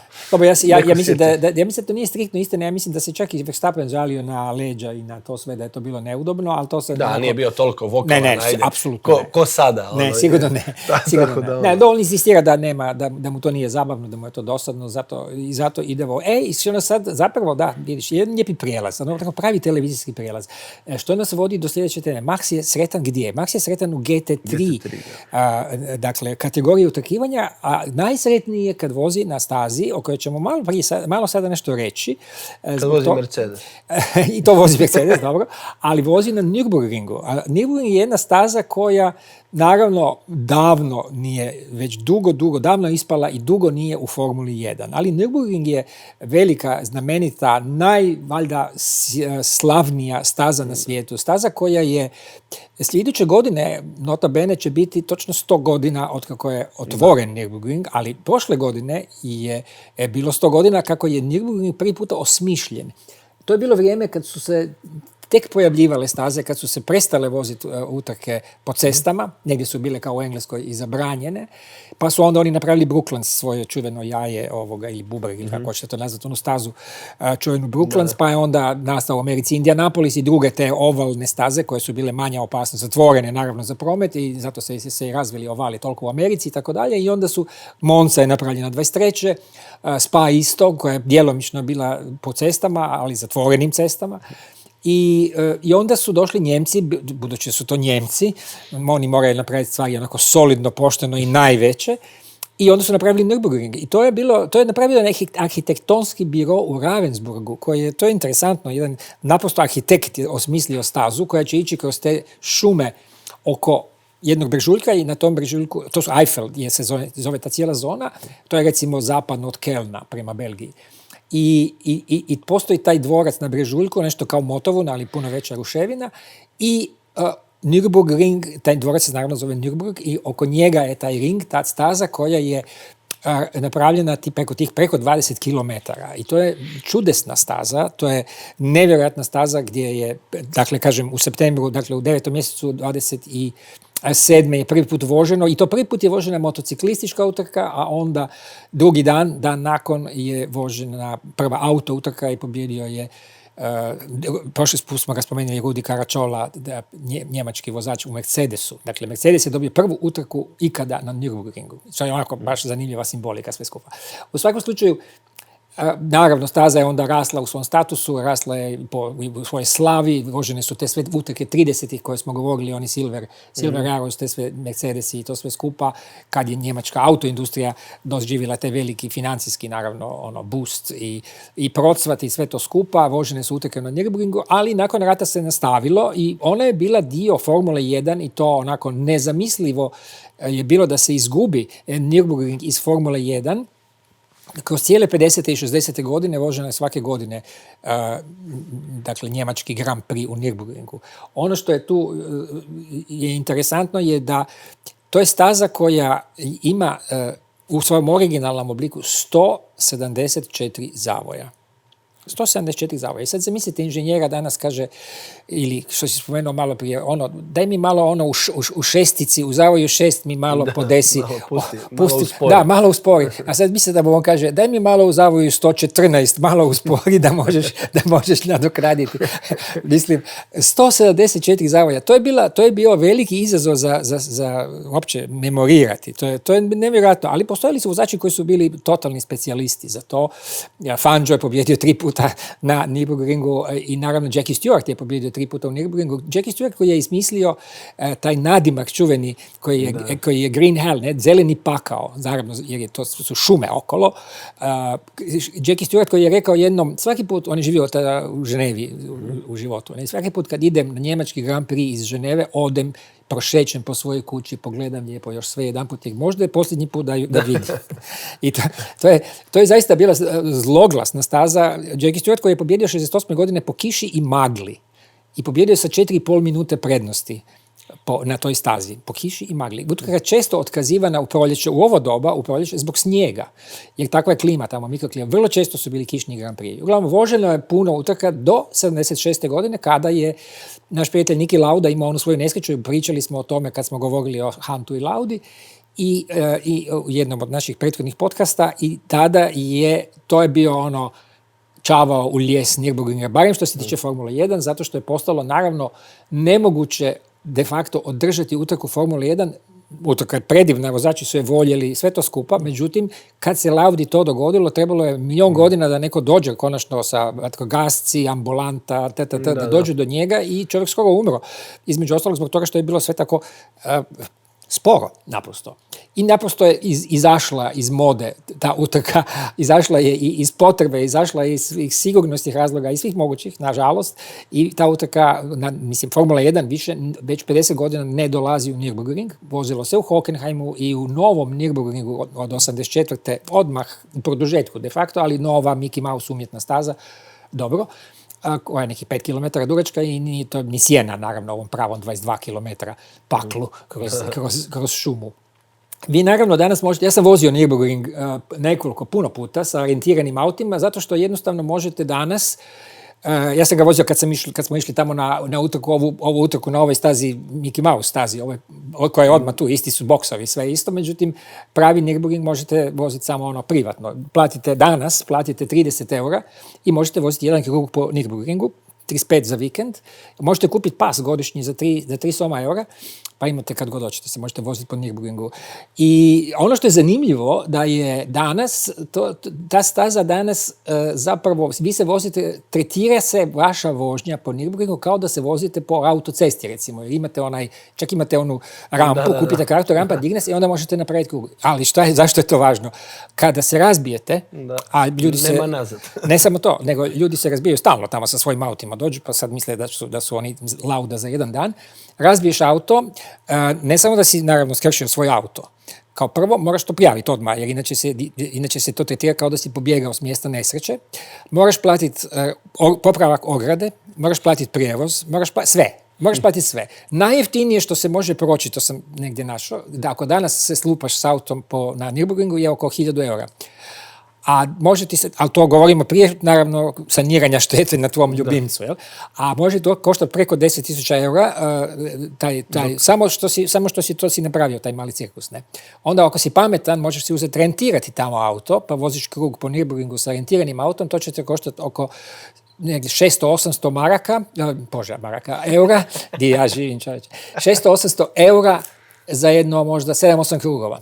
I onda ako si još razbio rentirani auto, da, svaka čast. Bravo, a ako si razbio svoj auto, ajde baš da vidimo osiguravajuću kuću koja će ti platiti popravak tvog auta, to što si se nateravao po Nürburgringu. Mislim, nema šanse. Ali možete pogledati na YouTube-u, ljudi, to nije normalno. Kako se ljudi voze po tom Nürburgringu, kako razbijaju te svoje M3, M5, benžole, pa čak ima Lamborghini, pa se frajer okne sa Lamborghini. Ima i Twingo isto. Ima i Twingo. Ja sam vozio vozio sam Opel Astru, jer mi je to bio auto, tad sam dobio taj auto kao rentan. Opel Astru, 3 cilindra, 1000 kubičnih centimetara. Ima uzbrdica na Nürburgringu gdje je ozbiljno bio problem. Jer ta staza ide strašno puno i gore, dole i svašta. Ali vozio se i malo poštenije aute, ali staza je zastrašujuća. Staza je zastrašujuća, svake godine pogine između 3, 5, 8, 12 ljudi, govorimo o civilima, govorimo o tebi, koji poginu na Nürburgringu. Ima dosta snimki, tih što se vide, da. Mislim da je Jeremy Clarkson negdje jedanput rekao da je na Nürburgringu do sada poginulo 200 ljudi ovako radeći svoj hobi ili ostvarujući svoj životni san da jednom voze na divu. 200 ljudi. A što se tiče utrka, poginulo je oko 70 ljudi, uključujući jučer. Da, vidio sam da je Kimi Antonelli na društvenim mrežama objavio. Tako je, da. Jučer se desila ta nesreća gdje su bile kvalifikacije za utrku 24 sata na kojima je sudjelovao i Verstappen, koji je 5. by the way na gridu. Poginuo je Finac, jedan Juha Miettinen se zove, jedan veteran, stariji vozač, ali očito entuzijast, očito, kažu veteran Nürburgringa, puno puta je tu bio, desio se veliki sudar, masovni, 7 auta i on je izvukao onu lošu šibicu van i još uvijek se to dešava i to je opasno, to je strahovito opasno. Da, pa jasno. Ali je to, I uska je staza, nema tamo onih run-off area. Ima, ali su simbolični, nisu nešto i ograda je svugdje ta čelična okolo, nema ovih suvremenih mekanih ograda kakve su danas recimo u Formuli 1. Dakle, da je ono baš je frka. Može se ti voziti fino i to je baš je ono prekrasna ta cijela scena, cijeli to dio od Njemačke, jako lijepi i divno je vidjeti tu stazu i vidjeti tih 174 zavoje i sve to skupa, ali ići na nekakav limit raditi sa nekakvim običnim ovim autima koji nisu napravljeni za to je glava u torbi, zbilja frka i mislim, dobro je ići pogledati, dobro je reći i staviti si onu naljepnicu na auto, vidio sam ima, ali stvarno raditi nekakve ambicije. Da, još puno tamo i svakakvih luđaka. Da, dobro, ali najgora stvar su bili motori. Vi se vozite, mislite, sad se ja ipak se ja sad malo nateravam lagano i onda prođe neka budala na nekom super nabrijanom motoru i totalno vas prestraši i sa svih strana vas pretiču ti motori, to je kraj. To je, mislim, to zabranjeno, što ne? Početkom prošle godine nema više motora, ne možeš sa motorom doći u privatnu vožnju po Nürburgringu. Eto, to je. Uglavnom, to voli Verstappen. I ja ga potpuno razumijem, to je čudesno. Taj adrenalin je vjerojatno nešto što ne možeš dobiti nigdje drugdje, kad si u pravom autu, kad si u rasnom autu. To je fantastična stvar, ali on će to raditi iz zezanja, on će voziti sad 24 sata i ono što je zanimljivo je da je to staza koja prima 150,000 ljudi u jednom danu. Sve tribine su sad bile pune. Sve tribine su bile pune i navodno da su i ostali, neki timovi su ostali bez mjesta zbog takvog hajpa, zbog Verstappena koji tamo dolazi. Ljudi su se počeli prijavljivati, ovi nisu očekivali, neke ekipe su ostale bez mjesta na gridu. Da, pazi, a limit za utrku 24 sata Nürburgringa je 150 auta. Da. 150 auta starta odjedanput, molim. Uglavnom, ti si sad ispod te liste, jer ne znam, nije naravno, nije tvoj CV dovoljno dobar ili rezultati koje si imao ili imaš neku kantu od auta, pa te nisu to htjeli. Uglavnom, to je... Da, to je sve ono što sam prije rekao. To je sve nekako, meni dolazi, Verstappen je normalno je tu napravio najveće, ali sve je to nekako proizlazi od neke antireklame Formule 1 što se dešava sad ove 3 trke. Ja se nadam da imaju dovoljno mozga, potpuno si u pravu. Ja se nadam da imaju dovoljno... Full se priča, full iskaču sad i druge trke i sve što za koje nisi čuo godinama. Tako je. Sad su oni se počeli full uzdizati jer su ljudi malo zamrzili formulu zbog ovih pravila. Tako da mislim da su se ovi dečki i cure iz FIA malo skužili su, glavom jer... Pa oni su skužili, to je dobro da su skužili i dobro da se sluša vozača jer na kraju krajeva vozači se mora slušati. Vozači su ti koji su hands on, oni to rade i ako njih nećeš slušati, ako ćeš mudrovati samo treba para, samo treba preticanja, nema veze kakvo je, samo nek bude pretjecanje. Ne može to ići to može do neke granice postaneš zasićen. Gledate NASCAR je super uzbudljivo, ali mislim NASCAR je ono kak se zove ono hrbanje namešteno sve. Znaš kad imaju one... Catcheri. NASCAR je, malo je bolje, ne malo, dosta je bolje od toga, ali isto ima puno pretjecanja gdje ti izgubiš zapravo onu čar i ti izgubiš nekakav osjećaj da ti vozači imaju nešto ekstra. Da su ti vozači nešto malo jedan bolji od drugoga jer svi sve pretječu cijelo vrijeme. Mislim, ja sam i dalje nekog mišljenja da to još nije gotovo, još nije gotovo, ajmo ga nazvati taj proizvod. Znači, rade sad, oni će sad to, promijenit će te neke stvari, mislim da još ću dati šansu normalno, da vidim šta će biti od toga.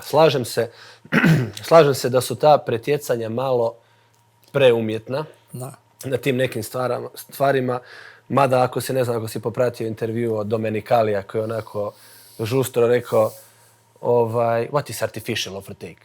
Overtake is an overtake, je bio rekao, onako bio se malo naljutio, pa je onda usporedio to sa Turbo Aerom iz 80-ih, gdje su imali manje rezervare, pa su morali isto lift and coastat, jer bi inače potrošili previše goriva bi potrošili, pa je on sad neku slamku vadi, onako pokušava kao naći neku poveznicu između toga, ali dobra je stvar što imamo više pretjecanja, loša je stvar što su ta pretjecanja od tih više pretjecanja su umjetna, jedan dio su umjetni i to nije dobro. Radi se sada na tome da se to promijeni. Doneće se sad, ja jedva čekam da pročitam šta će donijest.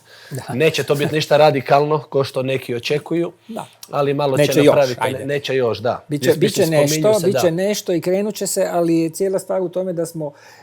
Zato sam ja spomenuo da je Norrisovo što je rekao jako, jako važno. Zbog toga što mi gledamo televiziju, koji svi naravno, drugi ljudi gledaju tu televiziju i sad vidimo da je tu ima pretjecanje.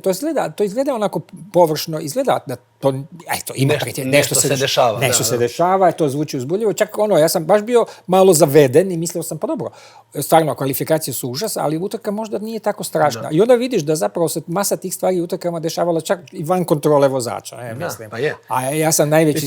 Realno gledajući, baš sam se razmišljao, jedino što drže neku pozitivnu stvar je Ferrari, gdje su se Leclerc i Lewis ganjali po Kini i to, rekao da nema toga, stvarno bi bilo, jer to stvarno nisu bile baterijske trke. Nadamo se da nisu, ja se nadam da nisu. Su bile, makar se činilo da su to bile na kočenjima i to, znači da nije bilo toga, stvarno bi bilo još i gore. Ponavljam, 6 godina su pisali pravilnik za ovo. I nakon 3 trke, znači, ajmo dečki, ajmo nešto mijenjati, ajmo nešto raditi. Pazi, nakon tri utrke mi govorimo o kad bi se stvarno išlo mijenjati ono što bi bilo po svojoj prilici potrebno. Mi govorimo o radikalnoj promjeni, gdje bi na kraju ne bi bilo 50-50, nego bi bilo 80-20, što nije baš puno različito od onog što je bilo lani. Što je bilo je 70-30. Mi sad govore, u principu oni žele sad kako da to spase. Prvo te kvalifikacije, to je stvarno najveći problem, najvidljiviji, što di vozač nije na limitu i sam Charles Leclerc, ti si rekao zadnji put, je rekao da uopće ne uživa u tim kvalifikacijama, jer normalno želiš vidjeti vozača da je na rubu i bolida i svojih mogućnosti vozačkih da radi. I to, ako to izgubiš, onda stvarno gubiš DNK Formule 1. Onako dobro. Oni žele sad promijeniti taj super clipping, žele ga smanjiti to je povećao sa 250 na 350, da bude. I smanjiti naprosto snagu baterija. Da, ali onda će biti malo sporiji, ali ajde, kao makar će biti prirodnija vožnja, jer će biti više na rubu. Tako je. Ne možeš znati da li je bolje da se smanji pa budu sporiji, ali ja mislim da bi svakako bilo bolje. Mislim, jer niko ne kuži. Mislim, ti ja kad gledamo utrku, mi ne kužimo da su oni 3 sekunde po krugu sporije ili kvalifikacije ili bilo šta. Ti ne možeš to skužiti, to je još uvijek vraški brzo. 15 sekundi, ali 3 sekunde, mislim.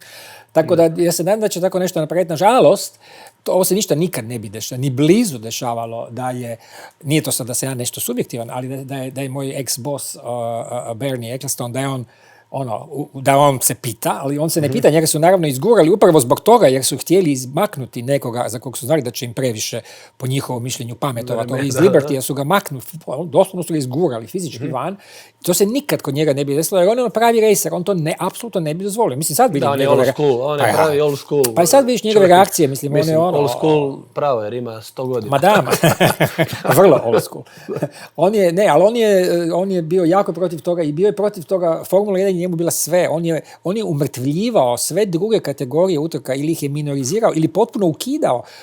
Utrke prototipova su 92. godine završile, pa su se poslije ponovo vratile, naravno. Ali on ih je doslovno ubio. I FIA, tada je on bio FIA isto. Ne? Oni Max Mosley su bili on je bio šef FIA, Bernie je bio šef Formula 1, oni su bili lonac i poklopac. Ne? I cijela priča je o tome da je on uništio sports car racing, on je uništio ostao samo Le Mans, koji je svijet za sebe, ali sve druge utrke Bernie uništio jer nije htio konkurenciji Formule 1. I bilo je upravo suprotno od ovog što ti kažeš sada, da zbog toga što sad puno ljudi misli počnu gledati i GT i zbog Verstappena naravno, ali i zbog drugih tih razloga, ovo im je malo previše umjetno. Puno tih ljudi, osobito malo starijih, kažu, to nije prava Formula 1. Čim čuješ baterije, 50-50, mislim da postoji samo jedan čovjek na planeti koji će reći da je to super i to je Elon Musk, vjerojatno. Znači, niko drugi, nijedan čovjek koji gleda trke će reći, baterija, full dobro. Znači, to ne postoji čovjek na planeti koji će to reći. I naravno, drugi čovjek je Domenicali, jer mu ovi njegovi, tu mu se vide ove niti koje idu prema Libertiju gore, koji ga Da je, pa taj intervju je bio totalno takav, baš je izgleda onako izrežiran. Da, jedan ću nešto malo o Domenikaliju iz mog vremena u Formuli 1. Neću sad ću nešto drugo iz mog vremena u Formuli 1, a to je da je mene kao i sve druge ljude koji su mislim, vole ovo i uopće gledaju, recimo vi koji gledate ovo ili i gledate utrke ili bilo šta drugo i gledate tvoje social media, sve vezane za Formulu 1. Dakle, otkako se ja time malo javnije bavim, broj ljudi koji su me pitali, dobro, ali zašto nikad nije bila ni mogućnost ni ništa Formula 1 u Hrvatskoj? Pa bila je mogućnost Formula 1 u Hrvatskoj i nažalost... Tuđman. Ja se toga sjećam, evo sad. Šala, ali stvarno istina, ja se sjećam. Ja sam bio dosta klinac i onda ne znam kod koje je to došlo. Tuđman nije htio da bude trka. Ne, u biti nije to baš točno. Između ostalog, Tuđmanov unuk je vozio Porsche i on je dolazio, mi smo se čak i upoznali, on je dolazio na utrke Formule 1 jer je u to vrijeme, kao i sad u ostalom, Porsche Supercup je vožen kao i Formula 1 i onda je taj unuk Tuđmanov je vozio tog Porschea nešto. Nije bio tak strašno ni loš, ajde. Međutim, ne, ali zašto nije bilo? Pa mi svi znamo da je naravno Ecclestonova tadašnja žena, dakle u to najzlatnije doba nekako njegovo, je bila odavdje iz Hrvatske, što više iz Rijeke. I Slavica Eccleston, odnosno Slavica nekadašnja Radić. I sad je stvar u tome da je pa nekako logično Bernie, koji je tada u to vrijeme tražio mogućnost da napravi tako jedan revolucionarni coup i da organizira utrku Formula 1 iza željezne zavjese. Dakle, u jednoj od zemalja koja nije bila naravno ona satelitska, ruska, bla bla, sve oni užasi u pravoj istočnoj Europi, ali nije bila ni baš zapadna zemlja, nego je bila nešto između i to je Bernie to bilo jako zanimljivo i naravno zbog njegove supruge i naravno znao je za Grobnik i u principu on je stvarno pokrenuo i on je imao inicijativu da se od Grobnika napravi poštena staza koja bi eventualno bila domaćin za Formulu 1. I krenuli su razgovori, krenuli su pregovori s nekim tamo ljudima, je to išlo i onda je Bernie kao Bernie, onda je on direktno sve naravno radio i nakon 2 tjedna od nekakvog ajmo se dogovoriti pa krenuti, dobro, zvao telefonom, pa su rekli, nismo još osigurali bagere, nešto.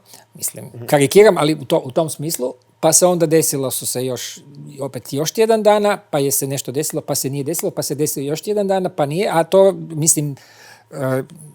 mislim, prilično poznam tog Bernie Ecclestona, to bi bilo to. I on je rekao, ok. Da, ako tri puta sam te zvao, znači... Čiče miče, gotova je priča. I šta se onda dogodi? I onda se dogodi da on ide nekim drugim poslom, ne znam zbog čega, čovjek leti u Moskvu. Zašto? Zato što misli, dobro, možda treba napraviti u tom centru te istočne hemisfere, što bi rekli. Ne? I leti on u Moskvu sa svojim jako bliskim suradnikom iz Brazila, to je Mađar koji se zvao Tamaš Rohonji, koji je živio u Brazilu 1.000.000 godina i koji je Bernie jako pomogao tamo da organizira brazilski Grand Prix koji vječito traje, to smo pričali. Brazilski Grand Prix se vozi od 73. godine non stop, svake godine. Između ostalog zbog tog Tamaša Rohonija, kojeg su, by the way, kad su i Bernija, Liberty i Amerikanci maknuli. I zato se više ne zove Brazilian Grand Prix, pa su uspjeli se nekako nešto dogovoriti sa Sao Paulom, pa se bla bla. Uglavnom, vozi se tako Bernie moj u avionu za Moskvu i lete i gledaju dole i Bernie mu kaže tom Tamašu Rohonju, to mi je pričao Tamaš Rohonji u Sao Paulu jednom prilikom. I veli, gled dole, viš tamo ono je staza grobnih, pokušao sam, ništa mi nije uspjelo i baš mi je žao i sad idemo u Moskvu, A ovaj mu kaže, pa gle, sad ćemo doći za, lete, ili gleda dole, veli, sad ćemo za koju minutu i proći iznad Budimpešte. Šta misliš o tome? I uglavnom, long story short, što kažu Englezi, Mađarska dobije 86. godine, dobije Mađarski Grand Prix, umjesto... Znači, na račun toga što nismo dobili grobnik... Nije se dogovorio ni s ovima, jer ga je ovaj valjda do Moskve uspio totalno nagovoriti, koji što je Mađar, koji je Brazilac, i ovaj ga uspio nagovoriti i oni su vjerojatno nešto obavili, neke razgovore u Moskvi. Međutim, i onda Mađari su pametni, oni su jako išli na ruku u svemu Ecclestonu. Njegova je tada bila metoda, 5 godina ne vidiš jednog centa od toga što imaš utrku. Bernie sve pokupi. Ulaznice, advertising, sve živo. I sad ako si preživio 5 godina, onda ti on lagano pušta i na kraju imaš praktički sve. I to se dogodilo. Mađari nisu bili gramzivi, nisu bili a što je tu za mene? Nego su to odigrali kako treba, pa onda su napravili tu i tamo ovako jednu zgodnu stvar, pa imaš jednu cestu koja ide sa autoceste, koja ide prema stazi, odjedanput jedne godine osvane ploča, kaže, Avenija Bernie Eccleston. A malte ne selski put, ne? Ali ne veze, ali Avenija Bernie Eccleston. I takve neke sitne stvari, on nije bio neki egomanijak, ali pašu ti te stvari. I onda tako, jel? I uglavnom Mađari već, 40 godina ljudi voze taj svoj Grand Prix bez prekida, bez štucavice, bez ikakvih problema. Uvijek kad se treba obnoviti toga, oni sve plate na vrijeme, sve se riješi. Desilo se još jednom 2001. ja mislim, kad sam išao na odmor godišnji iz Londona, išli smo autom, kupili novi auto, idemo moja supruga, ja idemo doma i Bernie veli, dobro, ajde još jedan da vidimo, je ti teško, koliko je daleko ta tvoja Pula? Ja velim, ma nije to. Kaže, odi tamo pa pogledaj, pa malo izmjeri da vidi da li bi se nešto moglo napraviti. Još uvijek je postojala nekakva iskrica, ne? Normalno, ja dođem na grobnik, tamo neka teta u nekakvom tajništvu, jeste se najavili? Pa nismo se najavili. Pa ja kažem, pa jel bi mogli samo na 20 minuta zaustaviti ove što plače i što divljaju okolo, da me neko ne ubije tamo dok mjerim na oko. Ne, to je nemoguće, ne može I onda se pojavi ipak neki drugi lik, pa kaže, dobro, ajde, možemo, sad će biti marinenda, pa ćemo za pol sata to. I stvarno, ne? I onda sam ja to sve išao, fotografirao, mjerio, imao sam onaj dugački metar, pa sam gledao koliko su široke te velike te zone za izlijetanje i sve to je bila naravno primarno motociklistička staza. I onda smo to nešto radili, vratili se nazad. Ja sam uredno sve predao Berniju i sa mojim mišljenjem i tako dalje, ali nevažno. Puno važnije su bile te egzaktne mjere i sve. Nikad više ništa. Eto, i to je priča, i to je to. Dakle, imali smo fantastičnu priliku, Vidiš ti kako blizu je to bilo. Ali nevjerojatno blizu. Jer on je htio, naravno, to su bile relativno rane godine njegovog vremena sa Slavicom i on je jako rado to htio napraviti. I to je bilo, ništa na svijetu ne bi bilo lakše. Ali mi smo takvi kakvi jesmo, jel da? Mi smo u stanju smo, što kažu Englezi, iz čeljusti pobjede zgrabiti poraz, ne? I to je uspjelo. To nam je uspjelo. Ja ne znam uopće koja je struktura, kako funkcionira taj grobnik, ali blizu je bilo, ali to je bilo davno. vjerojatno kako je vrijeme prolazilo je još nemogućije i to je to. Ostale su bile neke priče, neka Bistra pored Zagreba, ovo ono, ali ja ne Da, to se nedavno počelo sad nešto spominjati, nešto što mi se čini totalno nerealno. Ne, nisu mislim, iskreno niti ne vidim, ti biš više stavio još jednu trku, sad s ove 24. Pa dići su za ove ljude. Pa gle, ovi ljudi su napravili, samo što nisu održane, ove dvije utrke su napravili štetu 100 milijuna. Onda možeš misliti koliko plaćaju. Oni to naravno su pametno napravili, pa nisu morali sad platiti za ove utrke koje su izgubili, nisu platili, ali to je Formula 1 izgubila. Hoću reći, tu se sad vrte tako ogromni novci, ako ti želiš organizirati utrku, Zandvoort, Nizozemska će biti zadnja utrka ove godine i više ne, zbog toga jer oni su na gubitku, kažu, a imali su, ako su ikad mogli imati prepune tribine, to je sad sa Verstappenom. Dakle, ako oni misle da ne mogu platiti organizatori, ovim nositeljima prava za Formulu 1, oni ne mogu dovoljno platiti koji natrpaju, koji imaju heroja, najvećeg vozača današnjice, bla, bla, bla, što god. Ako oni ne uspiju, onda, mislim, potpuno iluzorno očekivati da se sad mi tu negdje guramo i možemo utrpati s nečim. Dakle, nažalost, lost cause, nažalost, za sada završena priča. Da. Pa ja mislim da smo ispunili tu neku... Pa jesmo, ispunili smo. Tu neku malu kvoticu koju smo si rekli. Pokušali malo pokrpati ovu ogromnu rupu između utrka, pa ćemo sad vidjeti dalje. Da, čekamo još ta 2 tjedna da krene trka, da vidimo šta će biti od svih tih najavljenih razvitaka. McLaren radi, mislim svi rade normalno. Nekako, ajmo reći da im ide na ruku ta pauza, to što se desilo najmanje ide na ruku Mercedesu, jer će najmanje bodova skupiti, ajmo reći, što bih sad sigurno skupio u ove 2 trke. Ferrari ima sada testiranje imat će u Monci, testiranje baš gdje je Temple of Speed, gdje je taj ravni pravac, gdje se priča da će raditi malo na tome da dobe to što žele, na tim ravnim pravcima. Paralelno s tim se priča, ono što smo rekli nekako da sažmem to, da je Mercedes benchmark, a navodno da je Red Bull, znači motor, to je Ford, da je Al pari njima, ali da imaju katastrofalnu šasiju, što se može zaključiti tako po tim rezultatima. Šta još? Zaboravio sam nešto reći. Ja mislim da nisi puno. Ja mislim da će puno toga će se vidjeti. Da, u biti to da Ferrari očekuju u 7. mjesecu, kako se priča, negdje u 7. mjesecu da će imati novi motor. Ne mogu imati novi motor, moraju imati isti motor. Motori su homologirani. Da, specifikacija je ta, ali neki kao novu pogonsku jedinicu koja bi trebala ih malo približiti Mercedesovom motoru. To će samo biti još jedna dodatna preinaka, odnosno nekakva modifikacija koja može biti. Ne može biti novi motor jer su motori smrznuti, oni su zbog troškova. Ali novu specifikaciju, kako bi rekao, ne specifikaciju, nego... Kažu da jesu benchmark u šasi, to se svi slažu, da su oni benchmark u šasi. I tako se ide dalje. Da. Pa dobro, u svakom slučaju, kažem, mi ćemo u međuvremenu ćete moći vidjeti na našim nekim tim tvojim društvenim mrežama, ćete moći vidjeti eventualno nekakve vijesti koje će se ticati između ostalog i ovog sastančenja i ovih dogovora koji se i nadglasavanja koji bi se trebali dogoditi. I samo još jedna tu stvar koju si ti rekao da treba reći, da mi pokušavamo stvarno na te naše društvene mreže, odnosno naše outlete, što kaže nekakve, dakle, nešto. Uglavnom ovo što se pojavljamo na društvenim mrežama, pokušavamo stvarno staviti zbilje totalno najprovjerenije stvari. Dakle, ono što smo čak danas pričali, ove neke spekulacije, ne želimo stavljati tu. Ja baš osobno jako forsiram na to da budu samo totalno provjerene stvari na tih par izvora medijskih kojima ja vjerujem, čak i znam ljude i sve, i mislim da je to najbolje, umjesto da palimo i da sad izmišljamo toplu vodu. Da, nema onih senzacija. Ova ide tamo, Verstappen potpisao za Mercedes i takve te neke stvari. Nego možete biti sigurni kad pročitate to, da je to sigurno to. I dakle, bit ćemo prisutni s tim stvarima na tim društvenim mrežama i pokušat ćemo naravno vidjeti sve što se donese nešto novo ili se nešto popravi u tim pravilima ili se ona ublaže ili prilagode više vozačkim zahtjevima i finim zahtjevima. Mi ćemo naravno to pokušati odmah prenijeti i iznijeti van. I naravno na prvom treningu već u Miamiju, koja je sprint utrka, dakle prvi trening je jedini trening, u Miamiju ćemo već vidjeti da li se nešto stvarno pozitivno promijenilo ili su bile samo priče i rodila se deva na kraju.